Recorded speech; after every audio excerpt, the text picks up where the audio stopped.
But what we're going to do here is I'm going to take from the specific article called Counselor Professional Identity, Findings and Implications of Counseling and Interprofessional Collaboration, done by Elizabeth A. Mellon, Brandon Hunt, and Lindsay M. Nichols. The counseling profession has long struggled to establish a cohesive professional identity for counselors. As a result, a shared identity for the counseling profession remains elusive, making it difficult for many counselors to articulate a clear professional identity and describe overlapping and distinct characteristics among counseling and related helping professions. Sounds like mental health and counseling has a little bit of an identity crisis and not being able to define itself properly, which I think is really interesting going into this. Are we still screwed? No, you're fine. Okay. But what do you think about that? Especially coming from like a nutrition background. Like, what do you think about that? Give me the question again. Yeah, no, I'll read the whole thing again because probably nobody heard us. The counseling profession has long struggled to establish a cohesive professional identity for counselors. As a result, a shared identity for the counseling profession remains elusive, making it difficult for many counselors to articulate a clear professional identity and describe overlapping and distinct characteristics among counseling and related helping professions. Yeah, it's got to just be insanely difficult because how do you mental health, like we talked about already, has so many different attributes and so many different avenues, like implications on your mental health and on your state. Right. So how can you even say like, my niche is X. Right. I think the only way to do that is through experience. Like, I don't think like where like with a doctor, you can just go to school and spend enough time and then learn the procedures. And once you know the procedures, then you can execute the procedure. And yeah, you can get better at the procedure over time. But I feel like with mental health, really, until you decide, I'm going to do marriage counseling, like I feel like you can learn all you want about marriage counseling, but until you're in that room dealing with marital issues and having like this massive amount of different variability between every single couple, especially with a couple, because now you're dealing with two people, two personalities, and how they interact and their whole childhoods and their like everything in their life that makes them impacted their lives. Right. It's just how can you say I am X? You know, when you just say I'm a mental health provider or I'm a counselor, like do you just take on everything then? Right. Like as a personal trainer, I can say like I train clients from at any age group with any issue, but I'm not a specialist in every single area and with every single issue. Right. But I guess just do you start in a safe space? Is there like a beginner level mental health where it's like I'm only going to take people with depression because we have a lot of drugs for that. Right. Is there a hierarchy and like a rung, like you can graduate higher and higher to have more special. And what is that? Exactly. What is that hierarchy? Like, are you dealing with, I don't know. Does it just come with tenure? Like, you know what I mean? Like, does it come with experience? I feel like it's I feel like it's an experience-based thing. That's where, reaching out and having an audience and you learning further about this, we'll learn about this more and more. But I just don't see how, without experience, you can just go out and say like, I am a specialist with these types of people. Right. When you haven't, because it's such a personal thing, you haven't dealt with them. Right. One. Like my father, who was a chemical dependency therapist for his life. I mean, the man used drugs. Yeah. So therefore, he's got experience. He was able to have that literal one-on-one experience with the narcotic to be able to then talk to or help other people go through their problems and be able to understand and realize and recognize what they're going through. Yeah, that's a perfect example, because are you going to let somebody who has no experience, who's just gone to college, has no experience with drugs, try to relate to people that are going through withdrawals? I would hope not. How can you? Right. It's like we need to hire people that have been on drugs, been drug addicts to do these jobs that are clean now and are on a good path, obviously now. Right. But they're going to be able to talk to these people and say, I have firsthand experience. Yeah. Like me as a personal trainer, when I have a client that wants to play basketball or a client that wants to learn how to run, I have a lot of firsthand experience with those things, so Right. I can relate directly to them. Right. But if I have a mother who's going through menopause, whose bones are weakening, and and I have not gone through menopause, so I Right. can't relate as well. So there could be another trainer out there who's better for them, Right. that has gone through that, Exactly. So I think it is an experience. I think the key word is experience. Yeah. Yeah, Serenity Absolutely. saying it comes with experience or talking with PhDs in the field. That's a great. So that kind of is experience, right? Those Yeah. people have experience, and you're being mentored by them.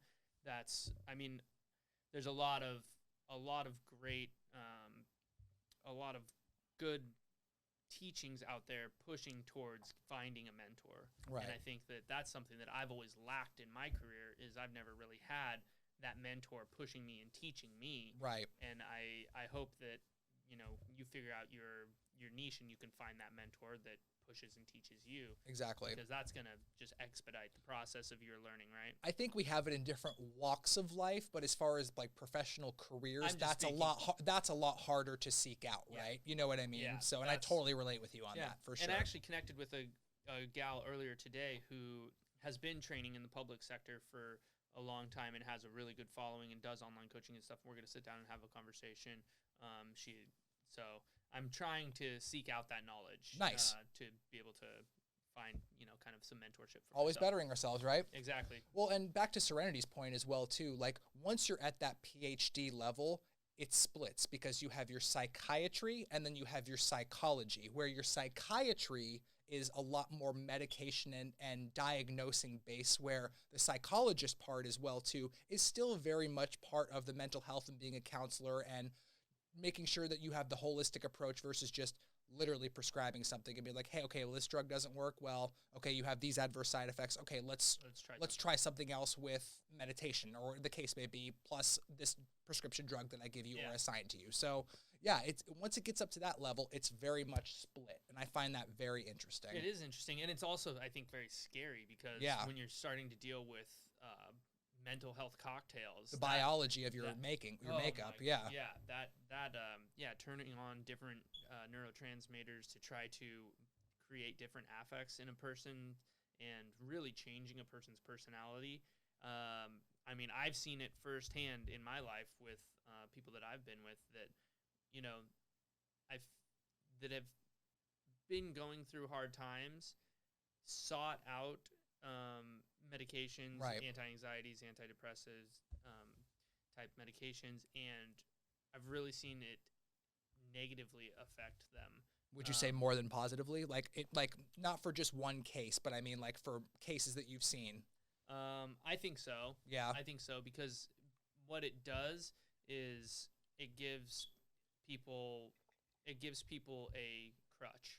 Instead of, like we talked about, instead of saying, I'm going to wear this, I'm going to wear this, and I'm going to decide, and I'm going to put that on. And even if I'm going to put on sadness today because I'm fucking sad, but I'm going to put this on and I'm going to wear it. And then, you know what? When I'm wearing that sad outfit, people will notice, people that love me will notice that I'm sad, and then I'll get the help that I need.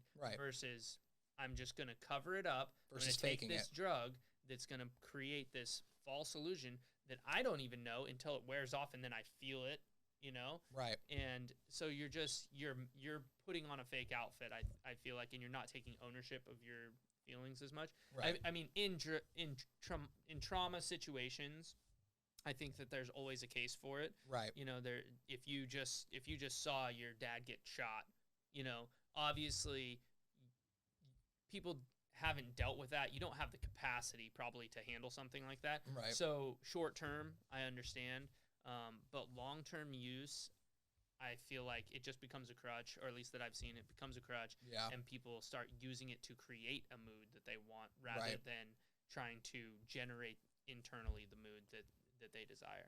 And on the other side of the coin is that, well, too, I've seen it where it does have positive effects for people who not necessarily use it as a crutch, but then can graduate from using that crutch, but in the moment and right then and there where they take that antidepressant or that anti-anxiety drug and they get back to a level of normal, I think that's overall the goal of what that prescription is supposed to do. Yeah. And if it's able to do that and hum right in the middle there without having a hugely ridiculous effect one way or a hugely ridiculous effect the other way, I think that's what it was ultimately prescribed for. Yeah. But the hit and miss on that is like, throwing darts at a dartboard from, 50 yards away.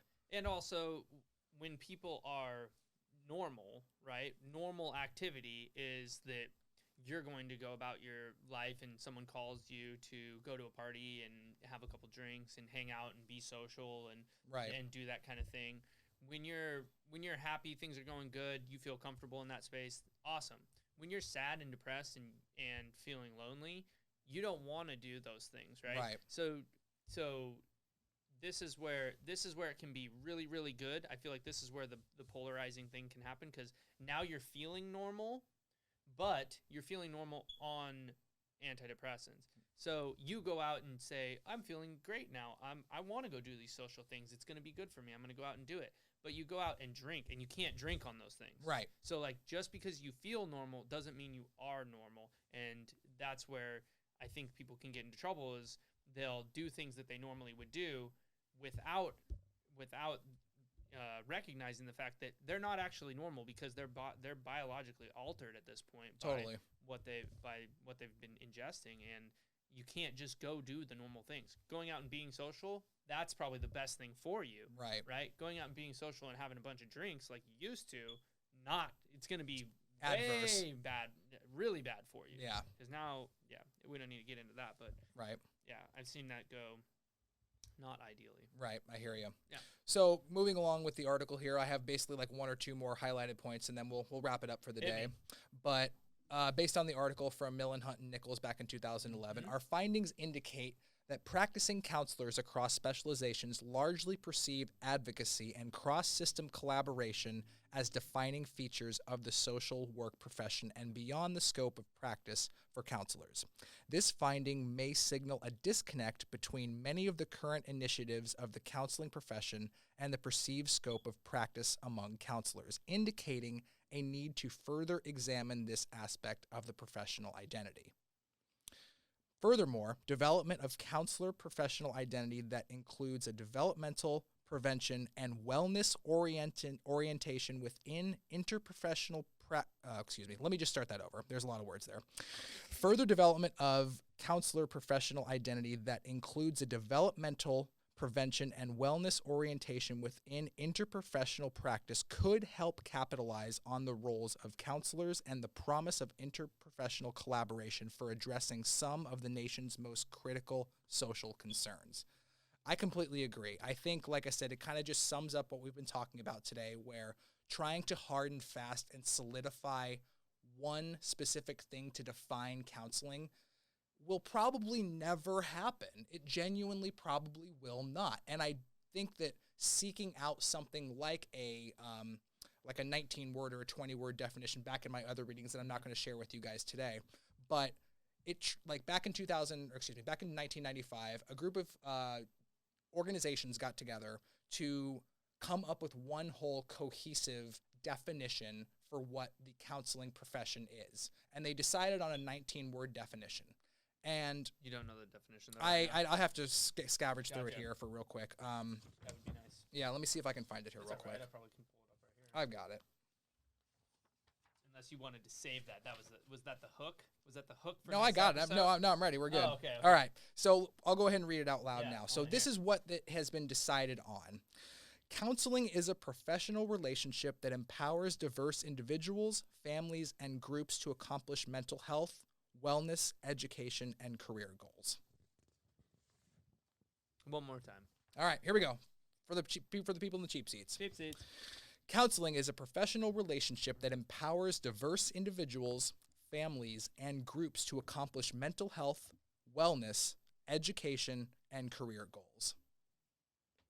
How do you define? That is as vague as you can possibly. Right, and of course they're trying to umbrella the whole thing. They're trying to incorporate everything, but even that statement with all due respect to my new profession, is pretty vague. Oh, it's extremely vague. Right? It's extremely vague. And so you have to think about it for a second and say, hey, is this really something really we saying? should be defining? Exactly. What are you saying? Yeah. Exactly. Hmm. So. Gotcha. Well, what is your... So here's the whole umbrella of counseling. Right. Who do you want to help? Where do you want to be? I've always been interested in addiction. I've always been interested in the juvenile justice system as well too. So helping youth, forming relationships and foundations for people in their just like Pops. Exactly. Gotcha. In their youth years, to be able to start to grow and understand who they can be and what positive impact, we always talk about positive mindset. Yeah, absolutely. What positive mindset they can have for themselves, and not only for themselves, but to be able to wear that every day. You know what I mean? Yeah. So that's where I'm at. That's the difference that I want to make for me personally and professionally as a counselor. And like we've talked about before. Thanks, man. Yeah. Like we've talked about before too. Like, not only do I want to sit down and have my own practice and have one-on-ones, but I want to be that talking head. I want to give advice where people can tune into my channel and be like, oh, wow, this really helped me. Even if it's at a small, minute level of some huge concept, that's the impact that I want to have with this. Totally. So. Totally. And I think that anybody even listening to what we've just discussed here, it turns on a part of your brain that makes you look internally. Right. When we spend so much of our time looking at the walls and looking at the beautiful faces on everywhere and then seeing that and then reflecting that onto ourselves. Right. This says we don't care what else is out there. Right. What am I feeling? What am I wearing? What control do I have? That's right. And I think that even just having these conversations, I think, is creating an impact. And so I'm really glad that you've proposed this idea and are willing to, host this show. And I think this is going to be a great thing for me, for sure. Obviously, I'm guessing for you too. Oh gosh, and yeah. hopefully for anybody out there that's listening. Looks like Serenity. Start a stream called Counseling by Blank. Donations if you feel, based upon the advice given. Well, we went with mental health awareness, but we could do, obviously through Twitch and stuff, it's donation based. Yeah, right? you're always free to donate and have your bits and whatever and whatnot. And so give us a donation right now. We appreciate you being here nonetheless. And so what we're gonna do is obviously Brian will be a huge staple, a returning person on this show multiple times, probably every week at this point. But I also want to bring in some of my friends and acquaintances to be able to talk about these things, especially a couple people I have in mind in particular. So I'm looking forward to the future of this. I hope you guys are as well too. That's all we have pretty much for today. So we're going to go ahead and wrap it up here. Yeah. Thank you so very much for tuning into Mental Health Awareness Episode 1. We'll be back at you not tomorrow. We'll be back at you next Friday. We'll probably be going live right about 4:30 or 5 o'clock, so we'll try and start a little bit earlier next week, but this is going to be the formula for this show, and I appreciate you guys being along for the ride. Brian, thank you for being along for the ride as well, too. Thanks, Will. Absolutely appreciate you. Stay sharp, you guys.